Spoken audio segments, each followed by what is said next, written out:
Hello students, ये video है 7वें अध्याय जो है भू आकृतियाँ तथा उनका विकास, उसके पहले भाग के बारे में। और इस वीडियो में आज हम जानेंगे विभिन्न भू आकृति तथा इनके विकास के बारे में और प्रवाहित जल से बनने वाली विभिन्न भू आकृति के बारे में। तो चलिए स्टूडेंट्स जानते हैं इसके बारे में। तो स्टूडेंट्स, हम लोगों ने छठे अध्याय में देखा कि कैसे विभिन्न प्रकार के भू आकृतिक कारक जैसे प्रवाहित जल, वायु, हिमनद पाए जाते हैं पृथ्वी पे, और इन्हीं भू आकृतिक कारक के अपरदन और निक्षेपण प्रक्रिया के द्वारा जो है वो विभिन्न प्रकार के भू आकृति बनते हैं। तो यहाँ हम जानेंगे सबसे पहले कि भू आकृति कहते किसे हैं। तो भू आकृति जो है वो छोटे से मध्यम आकार के भूखंड होते हैं, और ये छोटे जो भू आकृति होते हैं वो बहुत सारे भू आकृति मिलके भूदृश्य बनाते हैं जो भूतल के विस्तृत भाग होते हैं। और प्रत्येक भू आकृति की अपनी भौतिक आकृति होती है और इनका आकार और पदार्थ होता है, यानी सभी भू आकृति जो है वो भिन्न भिन्न होते हैं एक दूसरे से, और ये बनते हैं कुछ भू प्रक्रियाओं के कारण एवं उनके कारक होते हैं जिनके कारण ये निर्मित होते हैं। और इस चित्र में हम देख सकते हैं ये विभिन्न प्रकार के भू आकृति हैं जो बने हैं विभिन्न भू प्रक्रियाओं के कारण। और इन भू आकृति के जो हैं उनके विकास का एक इतिहास होता है, यानी प्रत्येक भू आकृति जो है वो समय के साथ विकसित होते हैं, इसीलिए इनका एक इतिहास होता है। और इनके विकास को हम जो है वो विभिन्न अवस्थाओं में पढ़ते हैं और जानते हैं कि कैसे कैसे ये भू आकृति जो है वो समय के साथ बदलते गए। तो इस अध्याय में हम यही देखेंगे कि कैसे विभिन्न भू आकृति जो है उनका विकास होता है। अब चूंकि हम जानते हैं कि जो भी भू आकृतिक कारक होते हैं वो अपरदन करते हैं और निक्षेपण करते हैं, यानी इरोजन एंड डिपोजिशन करते हैं, तो इन्हीं दोनों प्रक्रियाओं के कारण जो है वो विभिन्न स्थल रूप बनते हैं। तो ये अपरदन और निक्षेपण के कारण जो भी स्थल रूप बनते हैं वो दो प्रकार के होते हैं, यानी अपरदित स्थल रूप और निक्षेपित स्थल रूप। तो यहाँ हम इस अध्याय में यही देखेंगे कि कैसे विभिन्न भू आकृतिक कारक जो हैं वो अपरदन के परिणाम स्वरूप अपरदित स्थल रूप का निर्माण करते हैं, और ये कौन कौन से स्थल रूप होते हैं, और निक्षेपण के कारण कैसे निक्षेपित स्थल रूपों का निर्माण होता है। अब प्रत्येक कारक जो होते हैं वो अनेक प्रकार के स्थल रूप विकसित करते हैं पृथ्वी की सतह पे, और ये निर्भर करते हैं विभिन्न कारकों पे, जैसे चट्टानों की संरचना तथा इनका प्रकार, यानी चट्टानें जो हैं वो कौन से प्रकार की हैं तथा उनका संरचना कैसे है, जैसे चट्टानों का मोड़, उनका जोड़, विभंग, उनकी कठोरता, कोमलता इत्यादि। तो ये कारक जो हैं वो सीधे तौर पे प्रभावित करते हैं विभिन्न स्थल रूप के विकास में, और इनके साथ साथ कुछ अन्य कारक भी हैं जो प्रभावित करते हैं इन स्थल रूप के विकास में। और ये कारक है समुद्र तल का स्थायित्व, भूतल का वितरणिक स्वरूप और किसी भी स्थान का जलवायु। तो ये अन्य तीन प्रमुख कारक हैं जो प्रभावित करते हैं किसी भी स्थल रूप के विकास को। तो अब तक हम लोगों ने जाना कि भू आकृति किसे कहते हैं और विभिन्न भू आकृतिक कारक जो होते हैं प्रक्रिया, उनके द्वारा निर्मित जो है वो कितने प्रकार के स्थल रूप होते हैं, और कौन कौन से कारक होते हैं जो इन भू आकृति के विकास को प्रभावित करते हैं। अब हम देखेंगे प्रवाहित जल जो है वो कैसे भू आकृतिक कारक के रूप में कार्य करते हैं और कैसे विभिन्न स्थल रूप का निर्माण करते हैं। तो प्रभावित जल जो है वो आर्द्र प्रदेशों में जहाँ अत्यधिक वर्षा होती है वहाँ पे ये महत्वपूर्ण भू आकृतिक कारक के रूप में कार्य करते हैं, और ये धरातल का निम्नीकरण करते हैं वहाँ पे, यानी आर्द्र प्रदेशों में जहाँ पे अत्यधिक वर्षा होता है वहाँ पे प्रवाहित जल जो है उनके द्वारा अपरदन और निक्षेपण होता है और विभिन्न स्थलाकृति का निर्माण होता है। और ये प्रवाहित जल जो है इनके दो तत्व हैं, यानी इन प्रवाहित जल को हम दो तरह से देख सकते हैं। एक धरातल पर परत के रूप में फैला हुआ होता है प्रवाहित जल, जो स्थलगत प्रवाह कहलाता है, और दूसरा जो प्रवाहित जल होता है वो है रेखिक प्रवाह, जो घाटियों में नदियों सरिताओं के रूप में बहता है। तो यहाँ हमने देखा कि प्रवाहित जल के दो तत्व कौन से हैं और कौन से प्रदेशों में प्रवाहित जल जो है वो महत्वपूर्ण भू आकृतिक कारक के रूप में कार्य करते हैं। तो यहाँ हम देख सकते हैं दो तत्व के प्रवाहित जल जो है, जैसे स्थलगत प्रवाह और दूसरा है रेखिक प्रवाह।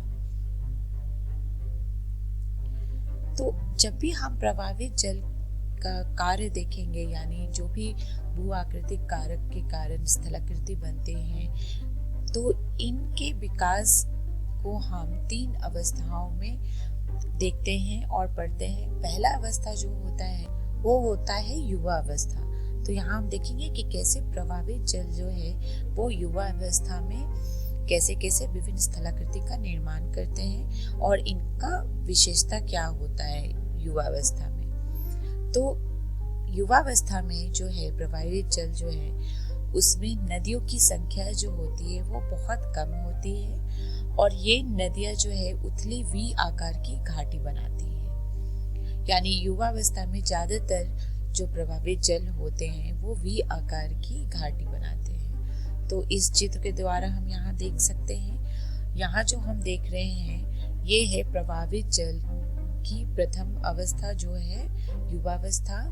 और युवा अवस्था में जो है वो नदी जो है वो तीव्र ढाल से होकर बहती है, इसीलिए यहाँ पे नदियों का जो है वेग है वो सबसे अधिक होता है, जिसके कारण अधोमुखी कटाव, जिसे हम डाउन कटिंग कहते हैं, वो सबसे अधिक होता है इस युवा अवस्था में। और इस अवस्था में नदी जो है वो विभिन्न स्थलाकृति का निर्माण करते हैं और विभिन्न विशेषताएं पाए जाते हैं, जिनमें होते हैं जलप्रपात व छिप्रिकाएं। यानी इस अवस्था में हमें जलप्रपात और छिप्रिकाएं देखने को मिलते हैं। तो ये है प्रवाहित जल की प्रथम अवस्था। और इस अवस्था में जो है वो बाढ़ मैदान, जिसे हम फ्लड प्लेन के नाम से भी जानते हैं, वो अनुपस्थित होते हैं कहीं कहीं पे और कहीं कहीं पे नहीं भी होते हैं, लेकिन जहाँ पे ये उपस्थित होते हैं वो बहुत संकरे बाढ़ मैदान होते हैं।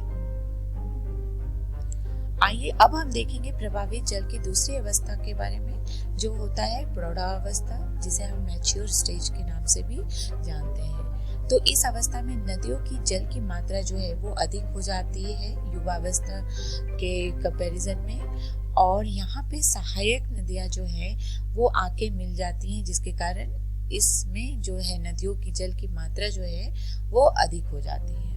और इसे हम इस चित्र के द्वारा समझ सकते हैं। यहाँ आप देख सकते हैं ये जो है ये प्रौढ़ावस्था है प्रवाहित जल का, और इसमें जो है नदी जो है वो मध्यम ढाल से होके गुजरती है, इसीलिए यहाँ पे नदियों का वेग जो है वो मध्यम वेग होता है, तीव्र वेग नहीं होता है, जैसा कि हम लोगों ने युवावस्था में देखा।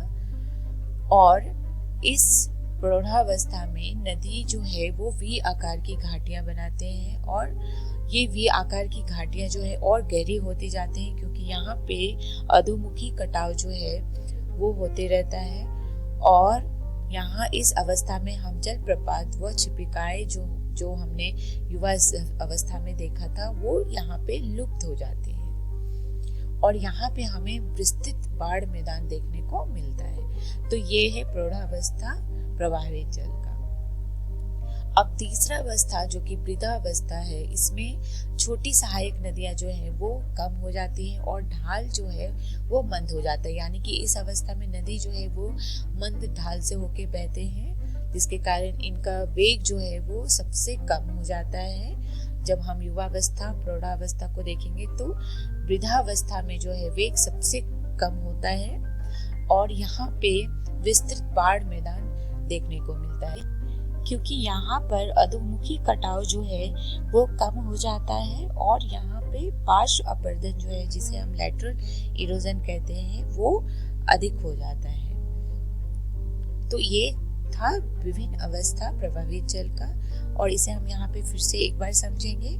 तो यहाँ हम देख सकते हैं कि कैसे नदी का ये जो है ये स्रोत है और ये युवा अवस्था है, जहाँ हम देख सकते हैं कैसे नदी जो है वो तीव्र ढाल से होकर गुजरती है। और ये है प्रौढ़ावस्था, जहाँ हमें दिखता है कि यहाँ पे जो ढाल है वो मंद ढाल है। और ये है वृद्धावस्था नदी का। तो यहाँ हम देख सकते हैं कि कैसे प्रौढ़ावस्था में यू आकार का नदी चैनल हमें देखने को मिलता है और यहाँ पे विसर्ग यानी मेंडर्स पाए जाते हैं। वही वृद्धावस्था में जो है हमें नदियाँ, विसर्ग, प्राकृतिक तटबंध, पोखर, झील मिलते हैं। तो यहाँ हमने देखा प्रभावित जल के विभिन्न अवस्था को। तो जैसा कि हम लोगों ने पहले इसी वीडियो में डिस्कस किया कि जो भी भू आकृतिक कारक होते हैं वो विभिन्न प्रकार के स्थलाकृति बनाते हैं। और ये स्थलाकृति जो है वो दो तरह के होते हैं, अपर्दित स्थलाकृति और निक्षेपित स्थलाकृति। तो यहाँ हम देखेंगे कि अपर्दित स्थल रूप जो है वो प्रभावित जल के द्वारा कौन कौन से बनाए जाते हैं। तो प्रभावित जल के द्वारा जो महत्वपूर्ण अपर्दित स्थल रूप है वो है घाटियाँ। तो यहाँ हम देखेंगे कि कैसे घाटियों का निर्माण होता है प्रभावित जल के द्वारा। तो सबसे पहले प्रभावित जल जो है वो क्षुद्र सरिताओं के रूप में देखने को मिलता है, जैसे कि हम यहाँ देख सकते हैं। और इन्हें हम रील्स भी कहते हैं। धीरे धीरे यही रील्स जो है वो अधोमुखी कटाव के कारण गलीज का निर्माण करते हैं, जिन्हें हम अब नलिकाओं के नाम से जानते हैं।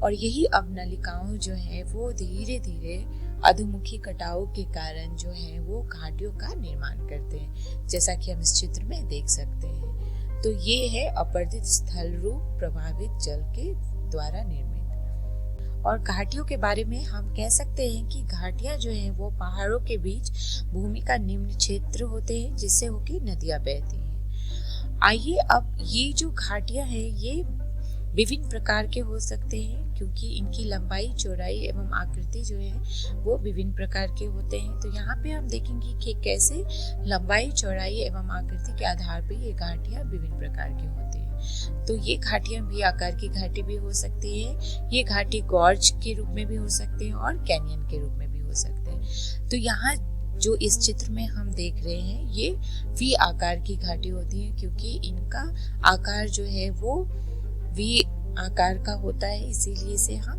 वी आकार की घाटी कहते हैं। और ये बनते हैं प्रभावित जल के अपर्दन के कारण। अब यहाँ हम देखेंगे कि गॉर्ज किसे कहते हैं। तो इस चित्र में जो हम देख रहे हैं ये गॉर्ज का चित्र है।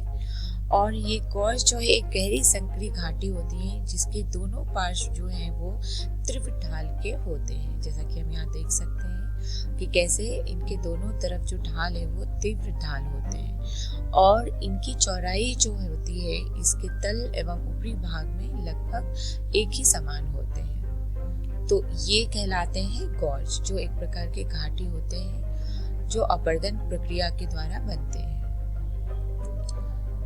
अब हम देखेंगे कैनियन किसे कहते हैं। तो यहाँ इस चित्र में जो हम देख रहे हैं ये कैनियन का चित्र है। और कैनियन जो है वो तल के अपेक्षा ऊपरी भाग में अधिक चौड़ी होती हैं, जबकि हमने गॉर्ज में देखा था कि उनकी चौड़ाई जो है वो तल पे और ऊपर में समान होते हैं, जबकि यहाँ पे कैनियन में जो है वो ऊपर में जो है अधिक चौड़ी होती है कैनियन, और तल में जो है वो कम चौड़ी होती है। और ये अवसादी चट्टानों में क्षैतिज स्तरण में पाए जाते हैं। तो ये है विभिन्न प्रकार की घाटियां जो बनते हैं प्रभावित जल के अपर्दन प्रक्रिया के द्वारा। आइए अब हम देखते हैं दूसरे प्रकार का अपर्दित स्थल रूप जो बनते हैं प्रभावित जल से। तो ये है जल गर्तिका तथा अवनमित कुंड।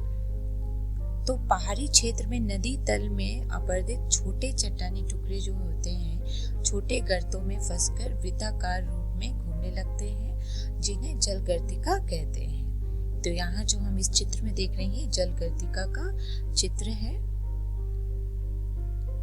और जब यही जल गर्तिका में अधिक अपर्दन होता है और ये बड़े आकार के बन जाते हैं तो इसे हम कहते हैं अवनमित कुंड। तो विशाल और गहरे कुंड जो होते हैं उसे हम कहते हैं अवनमित कुंड। आइए अब हम देखते हैं दूसरे प्रकार का अपवर्तित स्थल रूप। तो ये है अधःकर्तित विसर्ग या गभीरीभूत विसर्ग, यानी ये मियांडर्स के रूप हैं जो बनते हैं अपवर्तन प्रक्रिया के द्वारा। तो इनका निर्माण जो है नदी के युवावस्था के दौरान होता है और ये कठोर चट्टानों में गहरे कटे हुए और विस्तृत विसर्ग होते हैं, यानी मियांडर होते हैं। तो इस चित्र में जो हम देख रहे हैं ये है अधःकर्तित विसर्ग, और ये विसर्ग जो है वो गहरे गॉर्ज या कैनियन के रूप में पाए जाते हैं। तो ये भी एक महत्वपूर्ण अपवर्तित स्थल रूप है जो बनते हैं प्रभावित जल के अपवर्तन के कारण।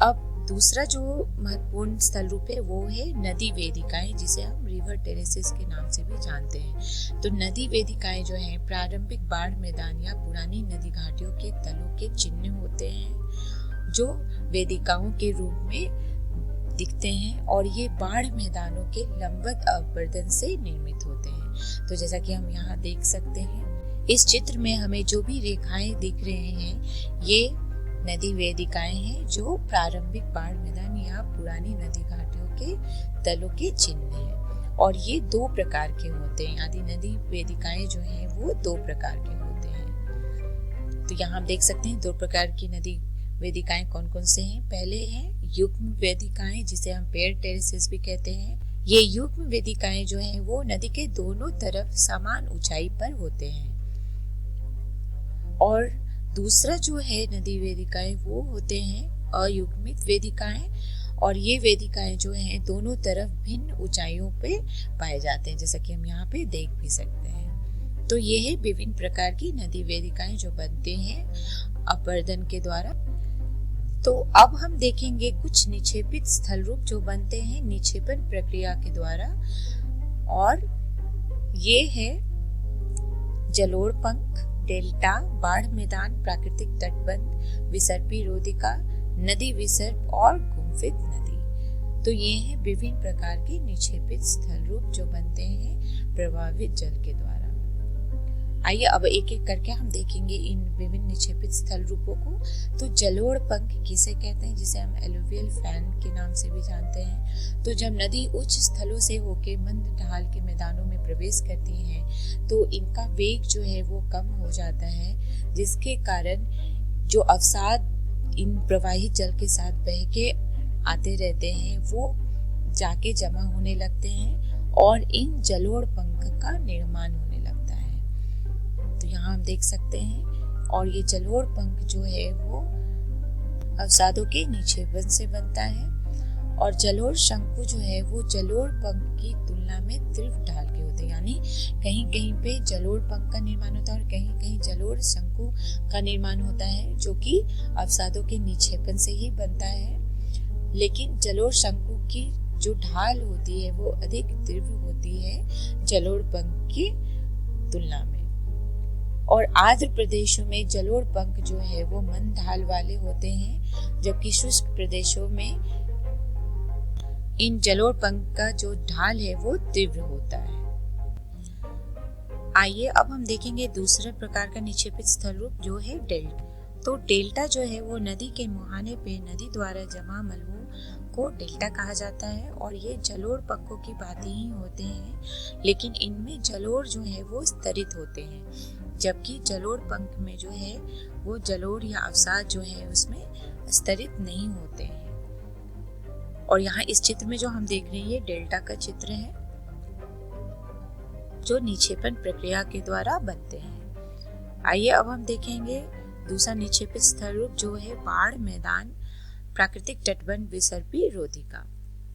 तो बाढ़ के मैदान जो है वो नदी निक्षेपण के मुख्य स्थल रूप होते हैं जो नदी से सटे हुए निम्न क्षेत्र होते हैं। तो यहाँ हम देख सकते हैं इस चित्र में जो हम देख रहे हैं ये बाढ़ मैदान होते हैं, और ये बाढ़ मैदान जो है वो प्रभावित जल यानी नदी जो है उनके निक्षेपण प्रक्रिया के द्वारा बनते हैं, और ये निम्न क्षेत्र होते हैं। दोनों नदी के दोनों तरफ ये बाढ़ मैदान जो है वो निम्न क्षेत्र के रूप में मौजूद रहते हैं, और ये विभिन्न प्रकार के होते हैं, जैसे सक्रिय मैदान, असक्रिय बाढ़ मैदान और डेल्टा मैदान। आइए अब हम देखेंगे दूसरा निक्षेपित स्थल रूप जो है प्राकृतिक तटबंध, तो बड़ी नदियों के किनारे ये पाए जाते हैं प्राकृतिक तटबंध, और बाढ़ के दौरान जो है ये बड़े आकार का मलबा नदी के पार्श्व तटों पे लंबे कटकों के रूप में जमा हो जाते हैं, जैसा कि हम यहाँ देख सकते हैं। और इसे ही हम कहते हैं प्राकृतिक तटबंध यानी नेचुरल लेवी। और नदी के नजदीक उच्च ढाल के और नदी से दूर ये मंद ढाल के होते हैं। आइए अब हम जानेंगे दूसरा निक्षेपित स्थल रूप जो है विसर्पी रोधिका, जिसे हम मियांडर बाढ़ के नाम से भी जानते हैं। तो बड़ी नदी जो है विसर्पों के उत्तल ढालों पे पाई जाती है, और ये प्रभावित जल द्वारा जो है लाए गए तलछटों के नदी किनारों पर निक्षेपण के कारण बनते हैं। यानी ये विसर्पी रोधिका जो है वो तलछटों के निक्षेपण के कारण बनते हैं। तो जैसा कि हम इस चित्र में देख सकते हैं, ये विसर्पी रोधिका है। यहाँ इस चित्र में भी जो ये दिख रहा है हमें विसर्पी रोधिका है। आइए अब हम देखेंगे दूसरा निक्षेपित स्थल रूप जो है नदी विसर्प, जिसे हम रिवर मियांडर्स कहते हैं, और गुम्फित नदी। तो ये नदी विसर्प जो है वो बाढ़ या डेल्टा मैदानों में जब लूप जैसे चैनल प्रारूप विकसित हो जाते हैं तो इसे हम कहते हैं नदी विसर्प। और ये एक प्रकार का स्थल रूप ना होके चैनल प्रारूप कह सकते हैं कि ये एक चैनल प्रारूप है। यानी नदी विसर्प जो है एक प्रकार का जो है वो चैनल प्रारूप है। और इस चित्र में हम यहाँ देख सकते हैं, ये जो देख रहे हैं ये नदी विसर्प है। और जब विसर्प के गहरे छल्ले के आकार जो अंदरूनी भागों में अपर्दन के कारण अलग हो जाते हैं वो गोखुर झील का निर्माण करते। तो यहाँ हम देख सकते हैं कि कैसे विसर्प जो है वो अलग हो गए हैं मेन चैनल से, क्योंकि उनके अंदरूनी भागों में जो है वो अपर्दन हुआ है। तो इस तरह से ये मेन चैनल से अलग होके जो है गोखुर झील का निर्माण करते हैं। अब हम जानेंगे नदी विसर्प। यहाँ फिर से एक बार देखेंगे तो ये नदी विसर्प के जो हैं वो दो भाग होते हैं, यानी दो तट होते हैं। एक उत्तल तट हम कहते हैं और एक होता है अवतल तट। तो उत्तल तट जो है यहाँ पे सक्रिय निक्षेपण प्रक्रिया होता है, और अवतल तट जो है यहाँ पे अधोमुखी कटाव और अपर्दन होता है। यानी यहाँ पे अवतल तट में अपर्दन होता है जबकि उत्तल तट में निक्षेपण प्रक्रिया होता है। और यहाँ हम देख सकते हैं कि कैसे कटाव के कारण जो है या अपर्दन के कारण जो कुछ प्रारूप होते हैं वो मेन स्ट्रीम से या मेन चैनल से अलग हो जाते हैं और वो बनाते हैं गोखुर झील। तो यहाँ हमने जाना नदी विसर्प यानी रिवर मियांडर के बारे में। अब हम जानेंगे गुम्फित नदी के बारे में। तो जब नदी में जल की मात्रा कम हो जाती है और जलोढ़ की मात्रा जो है वो जल की मात्रा के कंपैरिजन में अधिक हो जाती है, तो नदी चैनल जो है वो कई जल वितरिकाओं में बढ़ जाते हैं, जिसे हम गुम्फित नदी के नाम से जानते हैं। तो जो इस चित्र में हम देख सकते हैं ये गुम्फित नदी का चित्र है, और यहाँ हम देख सकते हैं कि कैसे जलोढ़ की मात्रा जो है वो अधिक है जल की मात्रा से, जिसके कारण यहाँ जल जो है वो कई वितरिकाओं में बढ़ गए हैं, और इसे हम कहते हैं गुम्फित नदी। तो इस वीडियो में हम लोगों ने सीखा विभिन्न भू आकृति तथा इनके विकास के बारे में, और प्रवाहित जल के द्वारा निर्मित विभिन्न स्थलाकृति के बारे में। संदर्भ के लिए हम देख सकते हैं एनसीईआरटी बुक भौतिक भूगोल के मूल सिद्धांत। अगली वीडियो में हम देखेंगे भौम जल द्वारा निर्मित विभिन्न भू आकृतियों के बारे में और हिमनद द्वारा निर्मित विभिन्न भू आकृतियों के बारे में। तब तक के लिए धन्यवाद।